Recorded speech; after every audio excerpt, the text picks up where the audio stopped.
Welcome to Envision Radio from the United Way of Greater Charlottesville and City of Promise, News Radio 98.9, 1070 AM WINA. Price, Marki here. Another. We were off last week, right? Was that last week or the week before? It was 2 weeks ago. It was 2 weeks ago. We took one off. We're back. Yeah, we needed a break. We're back, we're back in the saddle. Look, it's grueling in here. I'll tell you what. It is a tough. The truth is heavy. Gig. The truth is, I'm that is tired. exactly right. This was not supposed. I think. Not Tamala.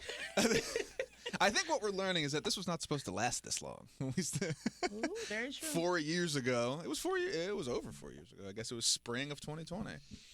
And we're still here, 100 and some odd episodes later. Ooh-wee. And we have a great guest with us, Tamika Carey here, hanging out with us. So it is again. So here's what's funny, and I say this to Marki all the time, and I say this to everyone: is that she will send over like little brief bios and like little questions and stuff, and then I will look through some stuff and sort of do some internet snooping, and then I realized that the amount of time it would take for everyone we talk to just read all of the stuff that you're doing would take like a third of the episode. Of course. So I just end up with these like very bland intros of being like, you tell it. It's just better for you to tell it. Right? Because I'm going to get started on award-winning interdisciplinary scholar and teacher. And I mean, it's these CVS receipts of accomplishment. So nobody wants to hear that from me anyway. So I would like to welcome you and give you a chance. Tell us what's going on and how you made it here. Thank you for having me. I'm Tamika Carey. Native of Orange County. Shout out the hood. I don't think I've ever been outnumbered in here before by Orange County residents. Yes, We did it. There are a couple of us, right?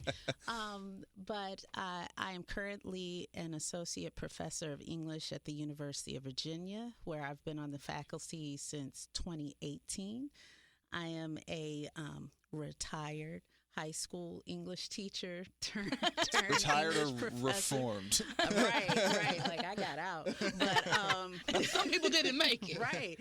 But I kind of describe my line within English as I'm your rhetorician.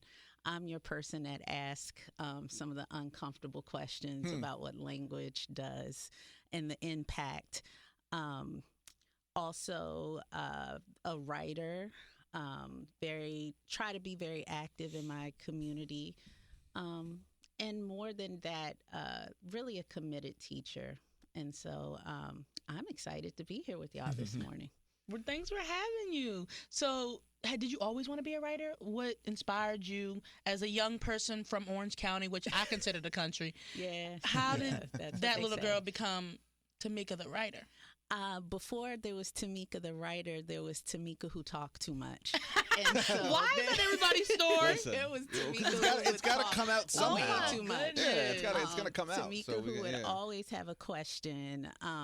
But, I had some really good English teachers in high school, and the way they were able to talk about writers like Maya Angelou and Alice Walker. And then also, I come from a really dynamic family with some of the best storytellers. You could sit on my grandma's porch and feel like, am I a Def Comedy Jam? Yeah, Yes, sure. This is some of that. And so when I was able to study English, I gravitated immediately to African American lit, Black women's writing. And then by the time I got into grad school, I started to figure out like, if I study rhetoric, I could study this thing called signifying, which is what I find people doing all the time. We call it now on the street throwing shade and things of that nature. So that's kind of the study. But yeah, the writer came in with just developing stories, not so much of a poet. I think I know of other poets in the house who have that gift. Poetry's not necessarily my neighborhood, but I have a deep appreciation of it. And went to VCU for undergrad, had a writing minor. And so my first position right after school was to be the marketing writer for this engineering firm in Richmond. And I did all of their marketing materials until 9/11 came and they downsized my position.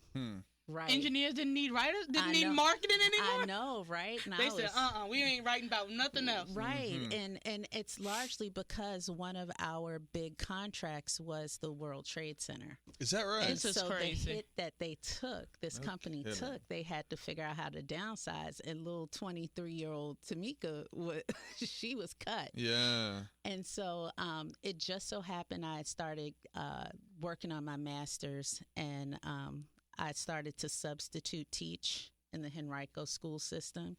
And one thing led to another. And now I'm on grounds No at kidding. UVA. Wow. How was the teaching writing?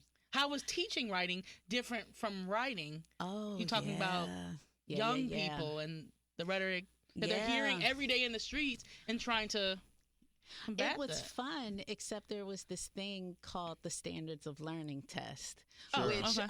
introduced all of this pressure. And it's really one of the things that I wanted to get away from, which made me want to go back and get my doctorate. But the Richmond flavor of students, I love them. It allowed me to really think through language politics. Yeah. And kind of the ethics that I insist on bringing to the classroom, because I can remember this thing, and this is a concept that I learned early in my master's program that helped me understand my grandma so well. It was called code switching, which is that technique of switching your voice when you need to, depending on who you're talking to. So kind of working through those concepts when I was in the classroom with those students helped me figure out some of the things that I'm insistent upon: protecting people's home identities, protecting their voice, helping people take pride, not losing their identity just because they're going to college, going to school, things of that nature. And so that's very important to me to this day as an educator. How do you this is going to open a whole bunch of doors. So, how do you do that, right? How do you do that inside a system that prioritizes proximity to a certain rhythm, a certain cadence, a certain word choice, a certain, Right. there's all of this sort of, what I'm hearing is there's all of this sort of like very specific stuff that we train either into or out of people in order to then, put them on I think about this I've talked about this with a lot of people too, but I think about it with language and I think about it with clothing a lot too. Oh, yeah. Are the two big ones that we talk about, particularly with young black people, like you got to dress like this, you got to sound like this. Right. How does it work? How do you do that? Like, how do you preserve any type of cultural identity in a system that doesn't necessarily reinforce it?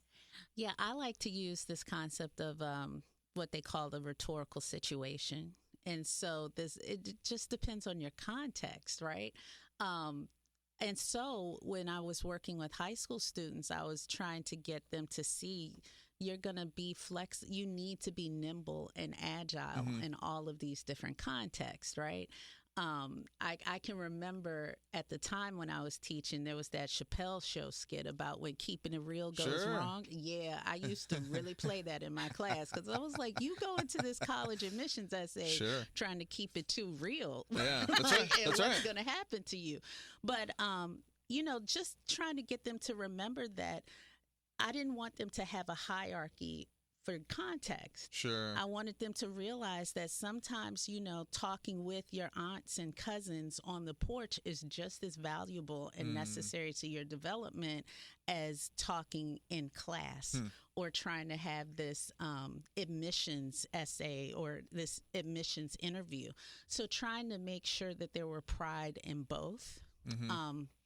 That was something that I was doing at the high school level, but I didn't have the theory under it until I started to really study. And that's the work that came later in my graduate work. And what did you learn? Did that change your point of view on? Oh, yeah. Because I think about this a lot given just my job, right? My job is to raise money in spaces with people who don't look like me and use it in spaces for people that do look. But it's two completely different languages, and sometimes it's two entirely divergent worlds. It's like being on two different planets, right? And so I think about that a lot as in any given day, right? I'll have that eating at the Ridley, Yeah. and then I'll walk through and talk to people on Hardy Drive. You couldn't almost hardly find two more divergent worlds. Yeah. But I think the question for you is one, a thought puzzle, but also if you got any great advice. I mean, like, will they always be divergent? Is there a way to pull them?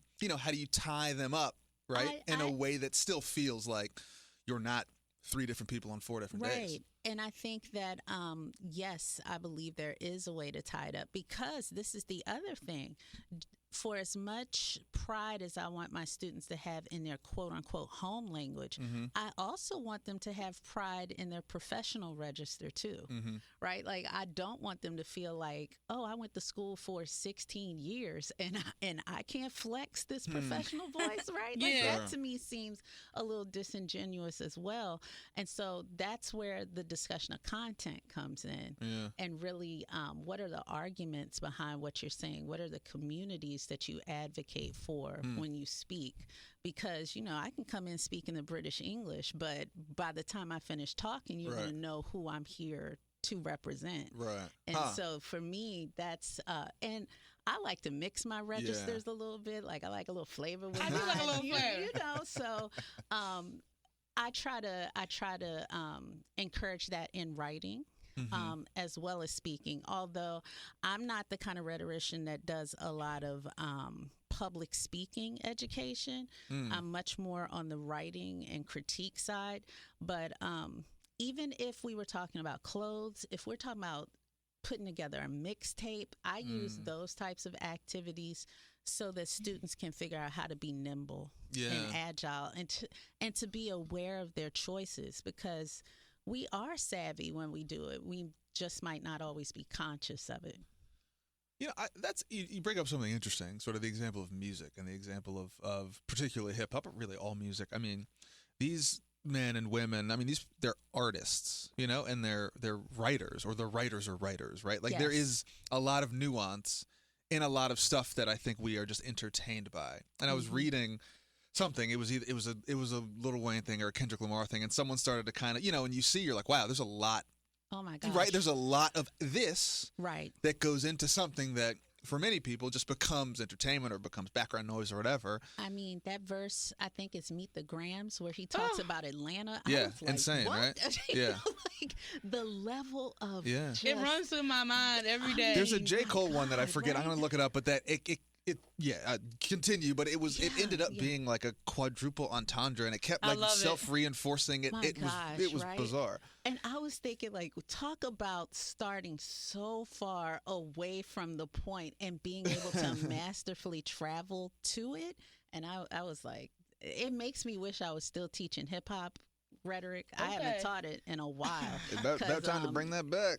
Yeah, but I can't really. I'm not the cool professor anymore. I kind of know my lane now, and I made a Meg Thee Stallion joke in class one day, and it was like crickets. So Really? I know that I need to Really? give this up, right? Like, that's not my ministry right now. So That is a hard moment. I can't imagine that happening. Yeah. Yeah. She's still relevant though. It's like all my references don't land because it's all like She's SpongeBob definitely and like relevant. other like Yeah. That's so interesting.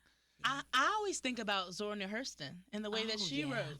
It's like people don't respect, people's way of writing and people's way of writing the dialect that they hear in their everyday life. And it's like, you don't know, this is my context. This is my experience. This is Yes. the people that I care about most. And I am writing about those people in the way that I saw them. yes, And you know how easily people discredit the way in which people talk in Right. language and in writing. yes, Right? And yeah. why she was forgotten and had to get her grave cleared because people didn't respect that Mhm. this was her lived experience and the way that she was writing Oh yeah, was someone's experience. Yeah. And they discredited that because of this idea of language and what's right language, what's wrong language, and getting into and we're that. going to throw this term out, respectability Mhm. politics, right? Like this idea that by her honoring, Yes. the languages of, what is it, Eatonville, Florida? Yeah. Eaton, Florida, that she is somehow making the entire movement look bad. Yes, exactly. Exactly. Why are you telling me we talk like that? Yeah. And so some of this is also, if we're still thinking about this with teaching, I have students often consider audience this idea of intended versus actual audience. Sure. And that allows me to get into some of the pitfalls with social media, cancel There are culture. pitfalls to social media? Look, ding, ding, ding. The internet has downsides. I'll tell you what, it's been a great couple days on the internet. Being Right. interconnected by at the all way. times. At all times, right? Is a bad Listen, thing. Knowing listen. every single thing about They're a person. eating the pets. Oh, yeah. Please, yeah. guys. Yeah. We're not going to have a radio show next week. It's just been a great couple days on the internet. Right? And I love meme culture like Oh, I anyone love it else. now. I mean, instantaneous. is. Before the discussion was is. over, I had 6 memes. Yeah. It is really fast. At least. It's really fast. People are clever. Yeah. Oh, very, very Yeah. much so. Let me ask you a question. So, how do you square this circle of all the old jingle of kids is sticks and stones, right? Words, words don't hurt me. Words are words. How do you and I'm saying this in the context of I think a lot about particularly in nonprofit work and what we would consider probably human service work. We do a ton of wordsmithing. We do a lot of choosing your words wisely. We do a lot of thinking and agonizing about how we talk about things. Sometimes at the expense of doing anything that helps the thing we're talking about. But in that context, and also as someone who believes that language matters and believes that language has power, how do those things work together, right? Like, how does it work together? Should we be spending all of our time deciding what to call us? Are we black? Are we African American? Are we dark skinned, light skinned? Like, does that matter in the grand scheme of things? Like, how important is that? And I think some of the conversation comes around. I have found in some anecdotal experiences that people are looking outward, going, "That's a y'all thing." Like us here, who are asking for support. Right. We don't. Y'all are doing all this virtue signaling nonsense. This has nothing to do with us, right? So, Yeah. are we using that? I think that falls into that respectability category as a little bit of a smokescreen for actual progress, or is it really that important? And I think, when it comes to organizational communication, a lot of these big institutions and organizations are really vulnerable and really hyper aware of criticism to the point of inaction. Yeah, and sure. so, you can get, and I've seen this happen in meetings where, to your point, you get hung up on just getting the wording just right. Sure. And then it's like, well, we got to table this agenda to point till next month. And so nothing actually comes of it. Well, I think people are also trying to cater to two sides of a lane that looking at each other like, we're never going to agree. And how do we use a word that both of these people can agree with? Right. And so you're trying to find consensus when consensus doesn't exist. And at the same time, you're really aware of the possibility of getting public criticism. Sure. I think at this point, a lot of our leaders, and I'm sensitive to this, a lot of leaders are so fearful of a campaign of criticism that they're walking on eggshells, but they're not taking many steps. That's right. And it's like, yeah, that old toddler walk. yeah. And so, because I think about rhetoric and also action, this principle of impatience is one that I've been working on for a while. Like, at what point do you just stop talking and do? And because the planning can get you into kind of a analytical paralysis, right? Yes. You don't do anything because we're always talking about it, right? Yeah. And then if we can't even come to terms with a voice, we won't even continue talking. Yeah. So yeah, I heard someone said if someone saw you walk on water, they'd say it's because you couldn't swim. And I thought about that. I was like, huh. It is. Like that's interesting, That is right? There is this interesting. theory of no matter what, there's always going to be something from somewhere. Yeah. You mentioned voice. Let me ask you about that, and particularly like sort of as organizational voices, right? How do you or have you sort of consulting for businesses or even people who are trying to put that together? Like, how do you help them work through and find what that is? Ooh, I can't say that I have done the consulting side. I've been at the table from time to time, and I'm like the squeaky wheel. Yeah. And to the point where I will just fall into silence on occasion because I'm frustrated. Yeah. But in terms of finding like a unified voice, I can't say that I've done that work. I don't know that I necessarily always believe that it can be unified. I think there's almost, if there's 100% consensus, sometimes I'm skeptical. Somebody's getting left out. Right. You didn't even bring somebody in the room to get a consensus. Somebody didn't really say what they were thinking, right? Yeah, sure. And Sure. I'm not, and I know I say I'm skeptical. I'm not this pessimistic all the time, but sit through a couple faculty meetings. And, I respectfully decline your offer, but Right. thank you.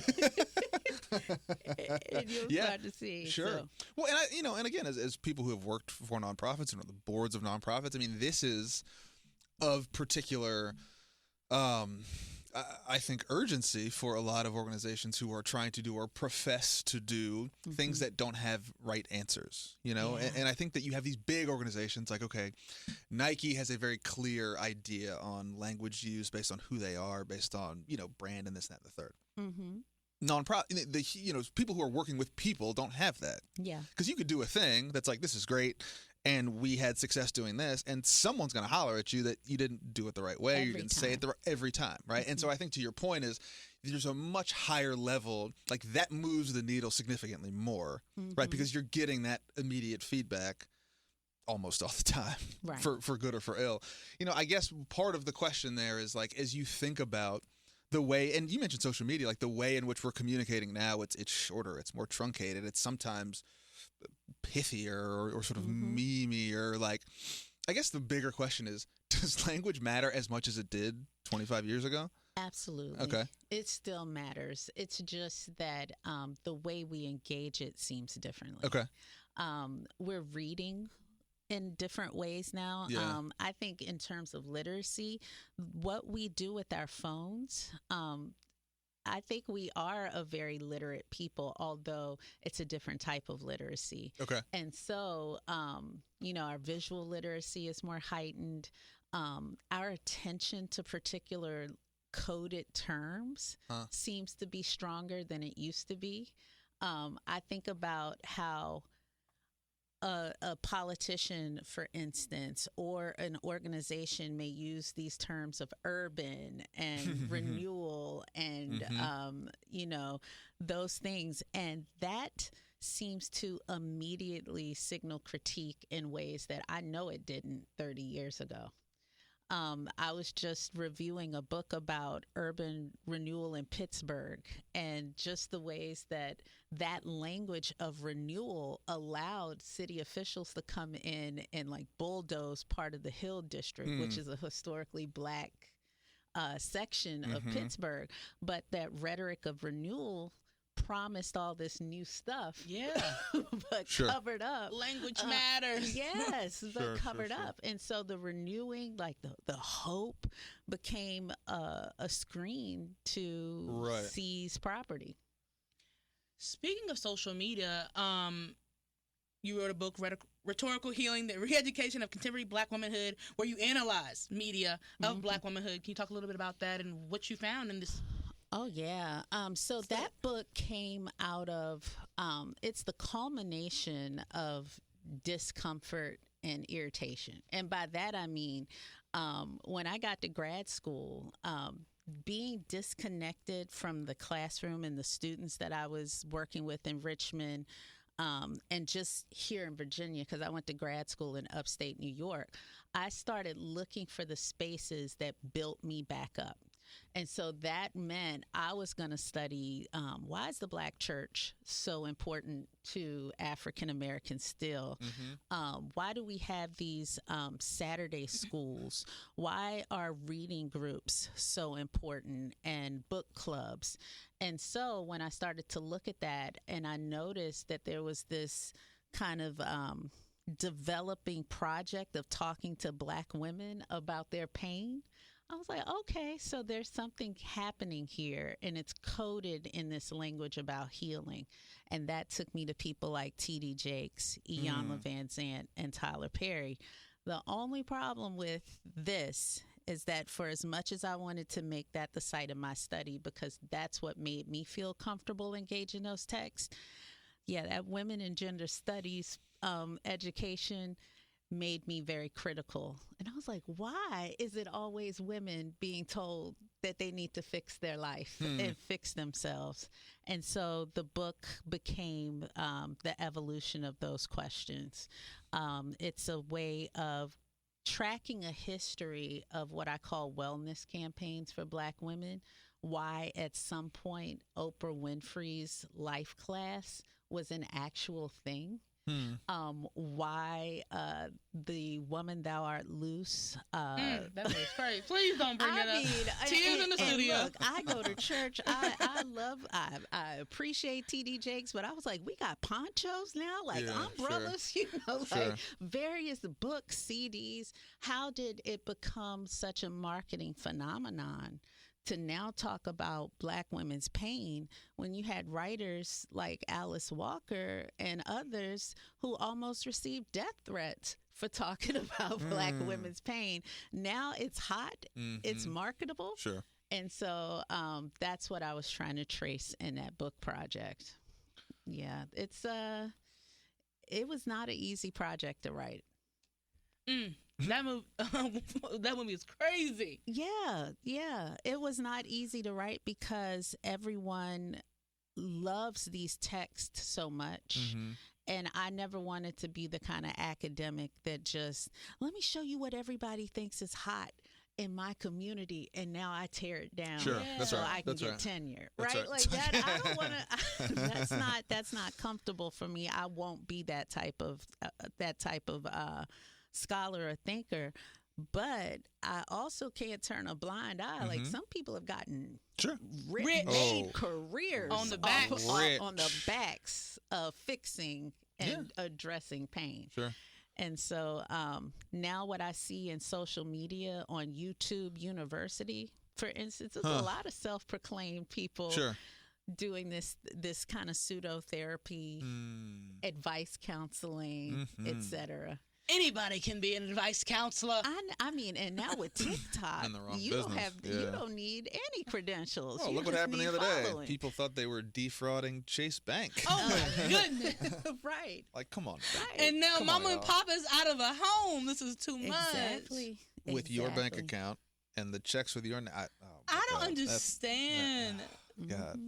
You think the biggest bank in the country just didn't They prosecute. They just didn't know what was You would think. Come on.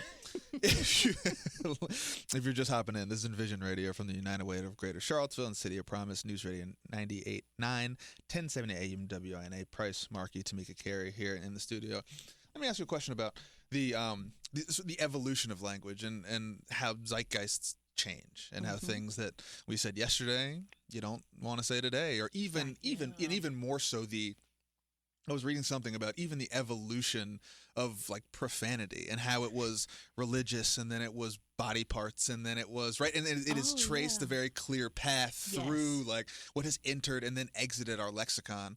How does that affect the way you teach or the way you help people script themselves, with the understanding that some of the stuff that the three of us would say in open air today in 20 years, right? Kids and grandkids are going to be like, whoa, like.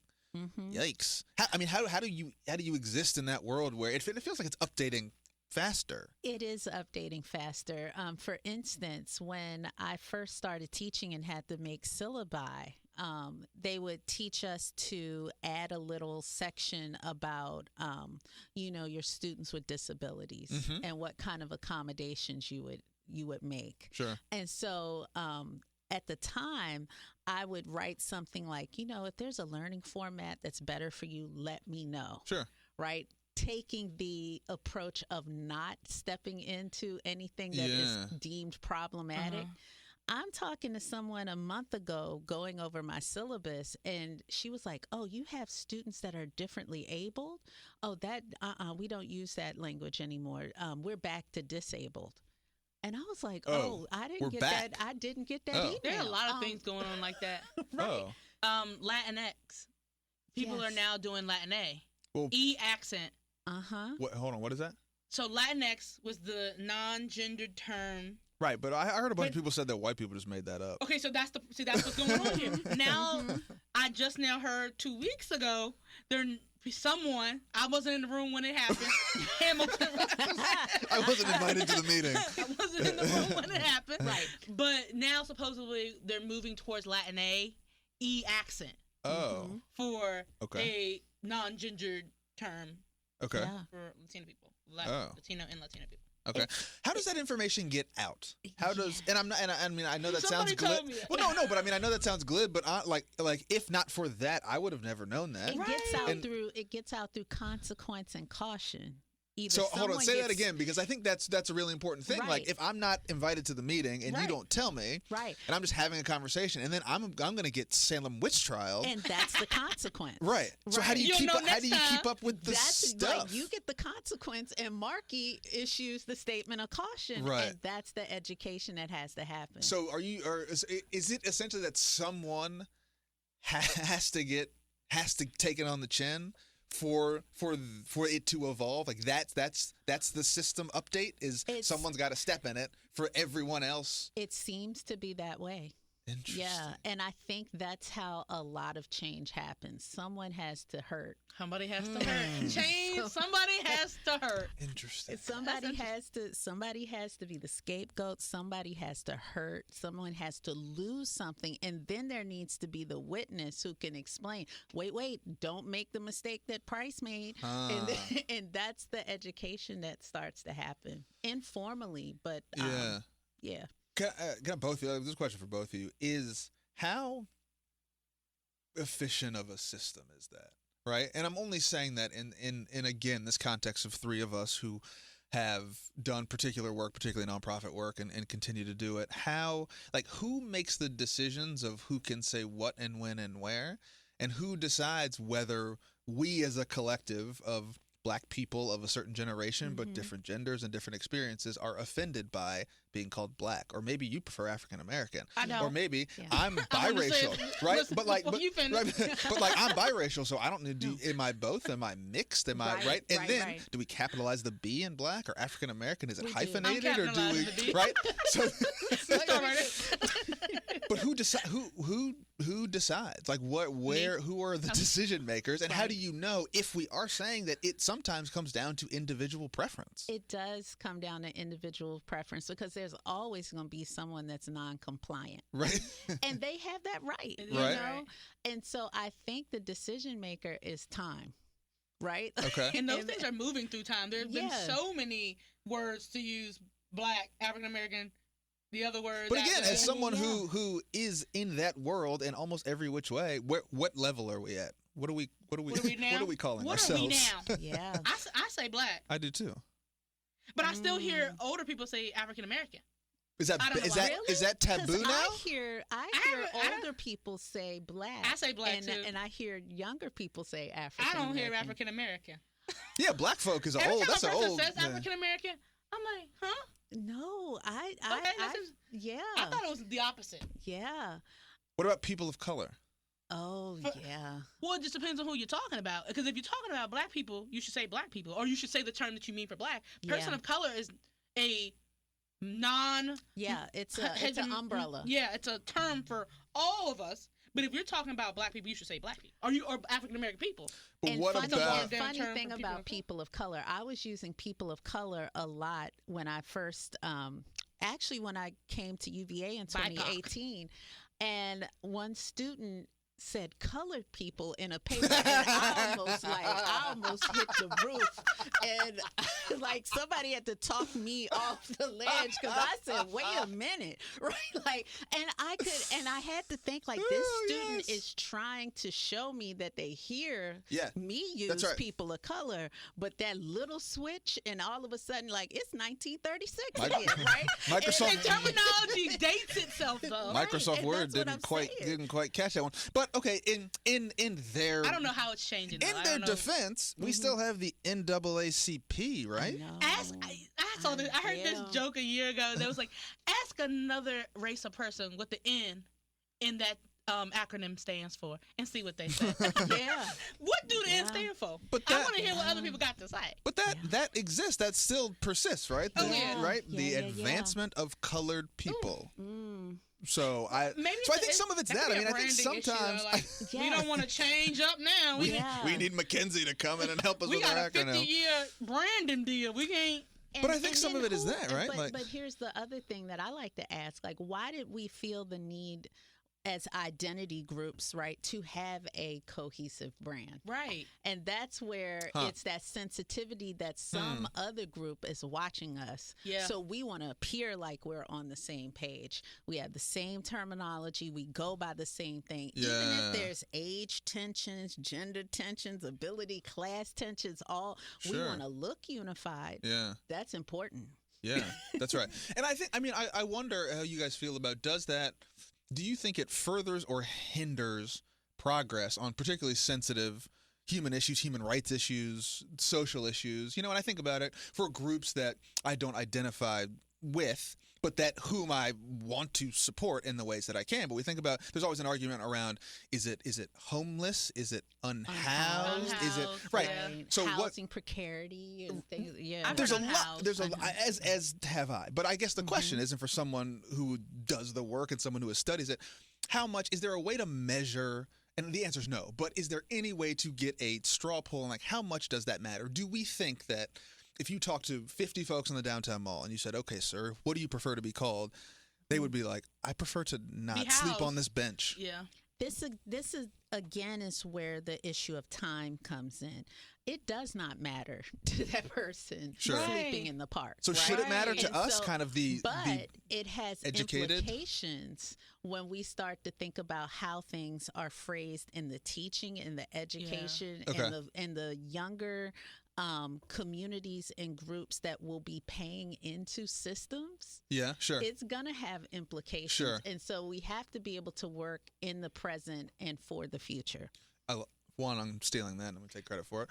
Two, is there a class of language that is like, I feel, and I'm happy to be wrong about this, but I feel like we often either go, well, it's either pejorative or it's useless. And I mean in the sense of like, is there a middle ground that's like, it's true, but it also is not damning, right? So in a way to say like, okay, is there a class of word when we talk about poverty, right? And we're not going to say like people are incapable or they're dumb, but is there a word in there that's like, look, it is true to what the circumstance is, but it also doesn't have the same implications where we're ascribing like cultural elements to it that are being taught, right, and then internalized that sort of set the progress back. Is there something in between? I don't think so. I think it's a matter of taste. Huh. Yeah. If you're saying we're not trying to be damning, but we also want to be accurate, then it's really about taste and sensibilities. Interesting. Right? Like how aware are you that when you use this language, you are constructing someone in a negative way? Yeah. If you have the taste and the sensitivity not to try to cast them that way, you'll look for another term. Huh. Yeah. Are we hypersensitive? And by we, I mean particularly like us, like the educated, right? The even did your degree, hyper educated. You have more education than even I do. Are we the ones that are oversensitive to the word smithing?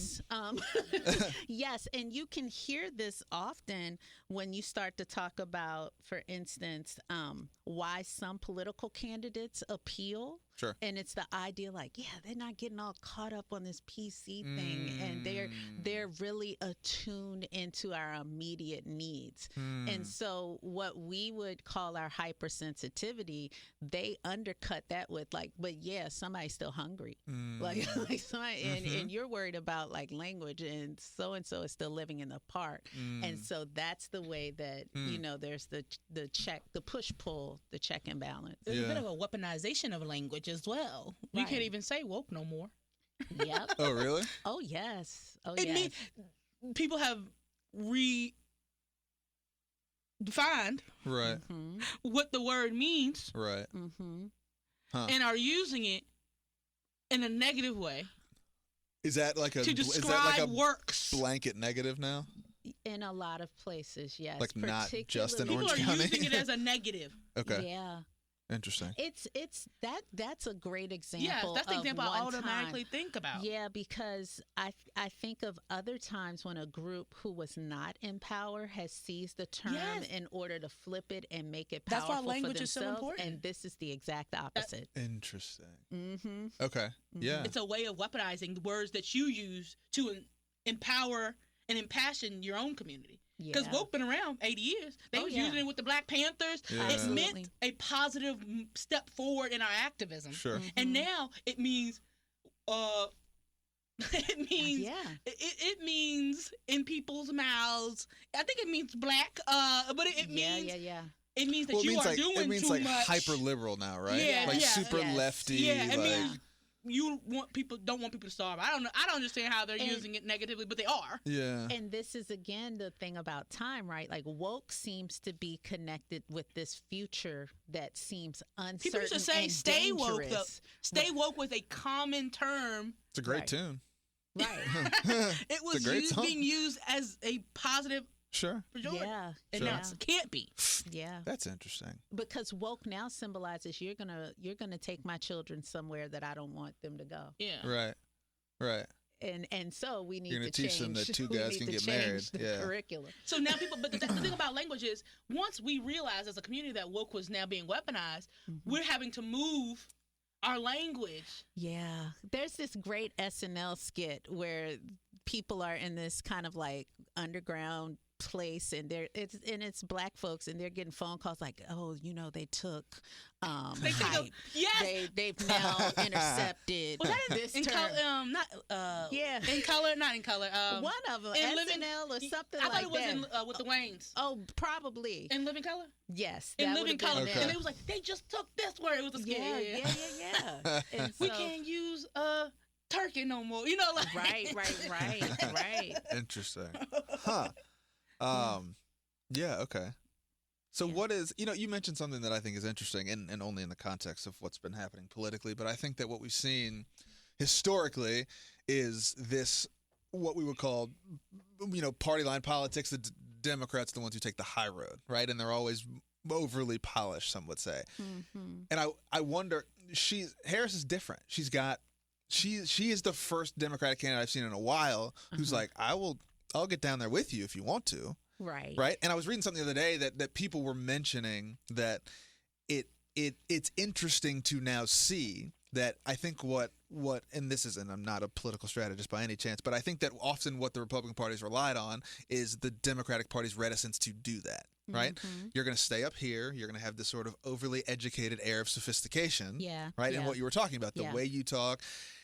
Obama undercut that a little bit. He's got a very specific cadence. He's got a very particular Mm-hmm. mix of polish, but Right. Chicago street vernacular. Yes. And she's adopted some of that. And when you hear her talk, there's some of that in there. And I just wonder if that's very clearly a very conscious choice that Oh, yeah. she has made and that they have made.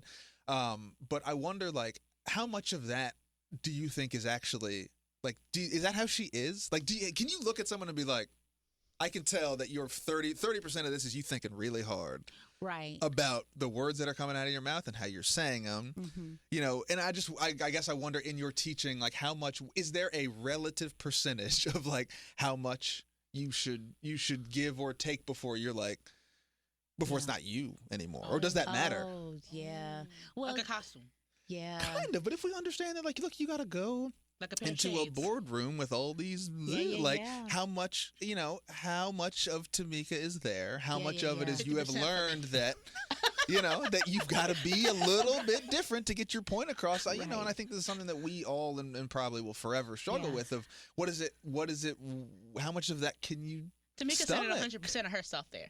Always. All me. But, All me, all day. Me too.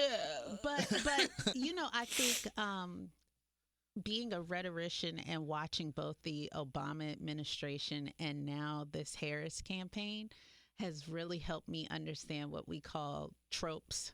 Yeah. Just these, and they are basically, stereotypes that are in the room before you get in the room. Okay.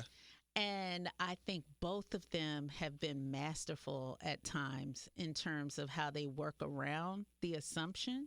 But what I like about Kamala is that she will laugh. Sure.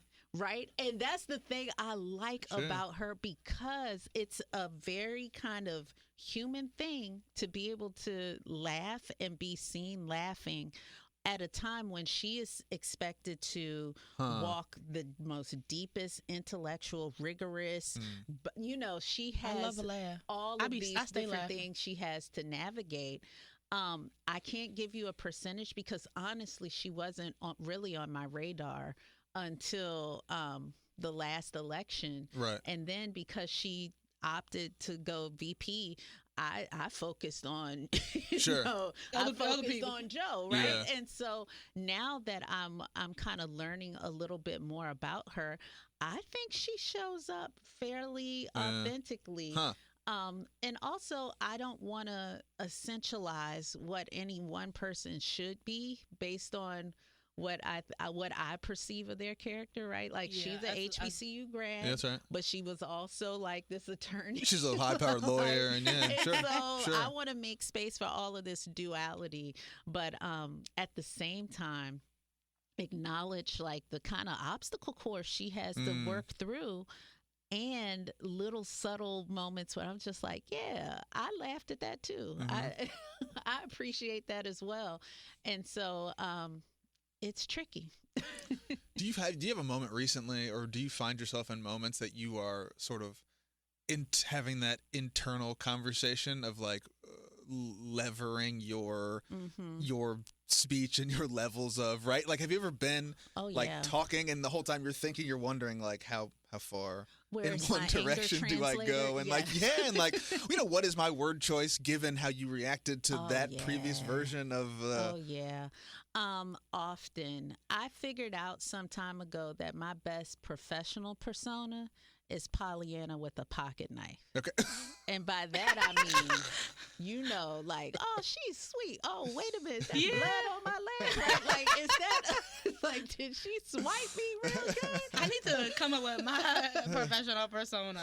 Yeah, a name for. Yeah, because for as much as I like to listen and read the room and not jump out there too quick, a regret is terrible. I hate a regret. I should have said after the meeting. Ooh, that happens to a lot of people. That feels awful. I live that way. Kind of stuff. Yeah, it feels awful. So I've been working to just make sure that I could leave the meeting and sleep. And so I know that's right. Sometimes I might have to, and I find that I don't escalate a lot. If I escalate, that's a you're already in a bad position. It's a bad situation. I don't escalate. I kind of bring it down. And so if I'm able to bring whatever my affect is down and say what I need to say, I can generally sleep. And I like sleep. I was about to say, I need some more of that. If you are just jumping in, this is Envision Radio from the United Way of Greater Charlottesville, City of Promise, News Radio 98.9, 1070 AM WINA. Price, Marki, Tamika, Carey in the studio.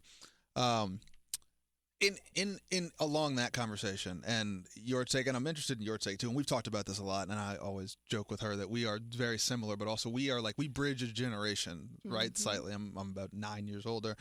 And I think about, for you, did you evolve into that persona? And I only ask that because I think that often we and people who have either had success or who are, like leading organizations, we will tell people like, well, just be yourself. And they'll look at us and be like, well, I can't afford to. You can. Right. I can. That's what I said to you. And I keep telling her that. She's like, I can't afford to do that yet. Right. And so I wonder, how do you script for people that evolution whereby me as an executive director, to some degree, I can be more of myself because I can then become an archetype instead of people saying, no, you have to wear slacks. I can be like, no, I'm the hoodie guy. Right, that's who I am. That's what I do. That's how I do my work, right? You can say, I speak in this language because I've got the credentials. I've proven success. Like, I know what I do works, right? Right. How do we help younger folk get there without sacrificing too much of themselves to get Help there? Me. Yeah. Help I have two thoughts about this. One is that I like to think about non-negotiables. And I love that. so when I used to go to conferences as an assistant professor, as a general faculty, like I look like somebody in the JCPenney catalog, Sure. right? Like I Sure. have my little blazer on, Yeah. but I'm gonna give you these hoop earrings. Okay. I'm Amen. gonna give Okay, you this okay, lipstick. okay. You're gonna get this swoop bang, Right. right? Like, and so those are just some like non-negotiables for me, right? Like you might see me in one uniform, Okay. but I'm going to customize it in some way that makes it feel comfortable to me. And then when I got to a certain point, you see me at a conference now, like I got on Adidas. Yeah, right. Right. Like I don't wear velour because it's not 1998. That's right. But Look, hey, you know- style's cyclical. We'll just keep that in the closet because we might be Right. headed that way. Right. But I had to feel like I had reached a place of Yeah, comfort. Sure. Mm-hmm. But the whole time there were a couple of key things I was like, I'm not bending on this. Okay. Yeah. This is Okay. me. And so I think it's just where you are in your mentality. Yeah. Mhm. Yeah. Because we're trying to match that, I think, with you being taken seriously. Yes. Right. Yeah. And so how do you preserve that? Absolutely. And how do you make sure that if that is the end goal, you can still do that? Mm-hmm. I've always respected you, Price, for that. That you, Thank you. and ever since I Yes. met you, love it or hate it. It has always It is what it felt, is, yeah. It has always felt. And I don't know what level that came in, or if it was the whole time. I only met you when you was on your way to the top. Yeah. Right. Okay. Okay. But that it always felt like Price. Yeah. Yeah. Well, that's fine. My And now mother's you in shorts and a hoodie, and you the executive Yeah. director. Well, my mother's So- very much that lady, and so I think too, it's I think Shout out, some Mom. of it, but I think Yeah. some of it is Yeah. it's funny to think about. I think some of it's that generation. It was a woman who was raised in the '60s, Right. who lived through much more socially and socioeconomically traumatic times than I Yes. ever have. And I think the big message to me and to my sisters was that it was like Mm-hmm. at the end of the day, like you said, you have to live with the decisions that you made. Yes. Right. So if Yes. you didn't pipe up in that meeting, Mm-hmm. I'm not going home thinking about that, but you are. Yeah. And so I That's think all that right. was the main thing, was kind of like, look, and for her, I think what she always told us too was you have to also just understand the consequences. So if you want to be Yeah. that guy, if you want to be the outspoken, honest hoodie guy, Mm-hmm. you have to live with what comes with that, right? Because you could Exactly. be the suit and tie guy. Mm-hmm. And you just have to understand that, you don't get to always win all the time. And so I think that as I got older, I just became more comfortable in that. I became more comfortable understanding, like, okay, cool, I can live with that, right? And- I can exist in this space confidently. And I mentor quite a bit, and I talk with junior faculty, junior professionals, and I tell them nobody wants the catfish. Yeah. I mean, we see all those memes now, like your first day of work, and you got to, and then Yeah. and then like 6 months in, it's a beret and a black leather coat and a turtleneck, right? Like, and so I feel like I try to mentor people to say, okay, you're gonna have to concede a little bit, but what are some things that help you remain true to yourself? Yeah. And don't bend on those. Yeah. Yeah. I mean, I like that. I think, does that still work?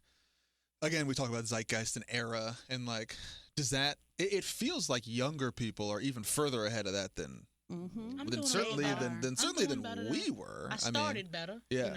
Yeah. But yeah, right. But I only think, because of y'all. well, and, Like that's Mm-hmm. okay, people that's were brave interesting. enough to be themselves at work. Mm-hmm. Nobody's been 100%. Right. But Right. seeing That is you, interesting. seeing you Right. allows me to say, okay, well, people used to show up as 1% themselves. Well, at least now I can show up as 20%, Yeah. 40%. Yeah. And now y'all can be 100% because y'all at the top. Yeah. And I'm on my way. I mean, I think But about like I tattoos started all the higher. time. Oh. That's a huge. That's a huge thing for I just me. got my first. Did you? Yeah, The gateway drug is Oh, I Yeah. want it so on. bad. Well, so that was a big Yes. thing for me, Yeah, and it was so a huge thing back I then. will never forget when I turned 18 in the most rebellious phase of my life. I got both my ears pierced and I got my first tattoo, Love and you that. could tell that again. My mother Right. was like, "Whoa, What are you doing?" Yeah, Yeah. because people are going to look at you Right. as a thing." Yes. Right? It doesn't matter that you went to William and Mary and did this, that, and the third. She was like, they see the thing. The cultural you know, context and so of that. and I but that has changed so significantly I love over the that. past 20 years. Thankfully. Now it's hard to Somebody walk. told me I couldn't get a job with my nose ring. I Yeah, said, that's well, exactly. then I guess I won't have a job. I don't know. I mean, you know, we don't have Girl. we don't have the laws about tattoos, but just some of the legislation about hair. Yes. Sure. Thankfully, Locks. right? They told me I Like- wouldn't get a job with my locks. I said, I Yeah. guess I won't have a job, but I'll Wasn't have a there nice head of hair. Wasn't there that case Absolutely. recently about that lawyer? Yeah, It was a young yes. The black Crown lawyer Act? who had Yes, yeah. that's it. Crown the Crown Act. Act. Yeah. Yeah. That's crazy. Come on, Marky, get that blowout. I haven't seen that blowout with you. You shouldn't have called me a boy. Only a couple people. Okay? Yes. Yeah, So- that's a deep That is a cut. deep That's a deep cut. Yes. Yes. Thank you. Let me ask you this, and then this sort of back on the writing. Who do you read most of now? Who I are love you that. most interested? You know, who are you keeping up with or Oh, following? yeah. And the corollary to that is, has that taste changed as you've Right. gotten older, as you've learned more, as you've experienced more? Right? Are there Right. stuff that you look at that you were reading 10 years ago that you're like, All that's right, interesting. so for the last 20 years, it's been two people, Audre Lorde and Bell Hooks. Okay. Right, like love them down. Down. Down, right? Down. But nowadays, you know, I like people like let me shout out some of the crunk feminists, Brittany Cooper Yes. and Rage. yes. I love that. Moya Bailey, Misogynoir, some of those folks who are in ways contemporaries, but the way that they show up in the world Mhm. and their critical voice, but also their flavor. Mhm. I love that. I love that. I still like my Toni Morrison stuff. I love I'm not Toni. gonna call myself old school, I but love I love Toni. Sula. Yeah, sure. Um, That is like, yes, that is yes, my book. Love Sula, love to teach that work. And so there's just I also am deep into YouTube University Okay. and TikTok. I think there are some voices out there that you know, they are pretty much advertising from their kitchen, Sure. right? Or, but I they've love made, that. they've made platforms from their car. I like Tabitha Brown, Mhm. right? Like I really appreciate her perspectives on a lot of things, and this kind of organic move that she's made into the spotlight. I appreciate it, and so I find wisdom in a lot of sources, and so you know, some people that I follow will never write a book, but I'm listening. Right. Is what you read and what you teach similar? Are your personal interests, how closely intertwined are they with your curriculum? Yeah, not so much. Really? I'm not working in a smart way because I don't assume that people like what I like. Right. And so, you know, I was mentioning to Marky some time ago that I teach a class on writing regret and repair, and it's all about apology. Okay. And it's the evolution of me looking at cancel culture and me thinking about healing. And some of the work that we read in this class feels so important, but I wouldn't touch that stuff in my you know? Really? Yeah, and so I stumbled to it because I'm thinking this is the table I need to set for my students. And it's not so much what I want to engage, but I see the value in it. Insofar as those things are disparate, do you ever find yourself in your teaching being like, right? Like, do you have like, all like, the oh, like that? All the time, Really? right? Yes. That writing regret and repair class has messed me up on a couple of occasions. Really? Yeah, because I have them. One of their first assignments is to interview someone who has experienced regret. Oof. And I don't so- know nobody who. I don't know a person who has them. Right, because I don't make mistakes. I regret Wink, not wink. eating breakfast. Just right. Just put out the all call. You'll have plenty of respondents. Yeah, but some of the stuff that they come back Heavy, with, this one girl interviewed her mom, and her mom missed her best friend's wedding, and she wrote back and was like, "My mom was so busy becoming a lawyer that she forgot to be a friend." Oh. And I was Jesus, just like, come on. I was like, "Is this bars? Like, what Like, in the way?" It my was so Lord. Writing is so powerful. profound, right? Yeah. And so good stuff. Wow, that's Good great. stuff. So for people who want to keep up with your work, what are you working on now, and how can they find you? Yeah, so now I have just finished a study that I did over the summer on Black women's wellness, threats, and practices. And so I'm working with that data. I was able to interview quite a few local people and learned a lot about the state of our Black women's mental and emotional health. So I'm moving into writing about fatigue, writing about recovery and language. Truth is, I'm tired. There we go. Right? Options are few. Shout out to Emily Man. Yes. I think that's a cut. I don't know if that's a cut. You do a decent amount of singing on this show. I know. You do.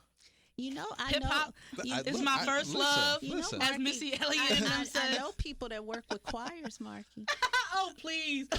Look. Saw you on the organ last week. Please. Right. So, you know. Every episode, there's at least a hook. Yes. From you. I love music. It's How moving me can you through the not? day. Is that, I have one more question, then we'll let you go. Thinking about forms of writing, which I think you mentioned earlier, and it's changed, right? From the written word as on the page to the written word as spoken word to the written, music, and now it's media, and it's sort of evolved in that way. I mean, do you have one that you point to that you're like, this is kind of the touchstone, like the most powerful way North that we Star. can, I mean, is it still ink on the page, or have we sort of evolved to a point where we're like, look, it might be music, right? I mean, I think about a lot of my kind of identity revolution came in the early 2000s. It was Lupe Fiasco's early Kanye West. It was Pharrell, and it was that identity as a 11-year-old light-skinned kid that was like, oh, they talk like this, they do right. I resonate. Is that how culture moves, or are you still like, look, that's a part of it, that's a very visual part of it, but it's still this kind of OG, right? It's what we write and what we say. To me, it is the life writing form. So it's what we say. It's the telling your own story to me that is universal and has yet to fall out of prominence or importance. But that personal narrative, whether it shows up on a TikTok, in a memoir, in an essay, in someone's speech before, the credentials committee, it has, in my opinion, never lost its power. So it's almost medium agnostic. Right. Interesting. Yeah. Well, look, thank you for hanging out with us. Thank you so we much got to for stop having it, me. or it won't stop. I think I is know. generally how these things go. That's how it goes. But when I close this book, what do you know, Price? I know what you guys can't see is I'm getting like all manner of nonverbals from Marky over here. That's why you don't be seeing cute. Listen, I'm just saying. I'm enjoying myself. Like, what am I like? Come on. Anyway, big thanks to you. And if you guys have ideas for the show or want to get in touch with us, you can find us on social media on all platforms at United Way Seville, at City of Promise, or drop us a note. Envision at UnitedWaySeville.org. Is there a media presence that people need to look out for? Are we going to find you on the World Wide Web of things somewhere? So I'm not sure when this will air, but I will be with the Descendants Symposium tomorrow happening at the Jefferson School. And other than that, I'm still, lurking on. I pop my head into Instagram every now and again. I update my website every leap year. So, I'm around. When's the next leap year? 28? Was it leap year this year? Is it this? Yeah, it was this year. This year. Yeah. So the next two? Look for an update. Yeah. Sometime in the next 3 years. We get support on the show from the folks at United Way. If you like what you hear, share this with your friends. Subscribe on your favorite podcast platform for new episodes every week. And of course, the best way to support us and help us make this show is to make a contribution. City of Promise, United Way, or any of our other community-based organizations. For Tamika and Marky, this is Price. We will see you next week. Take care.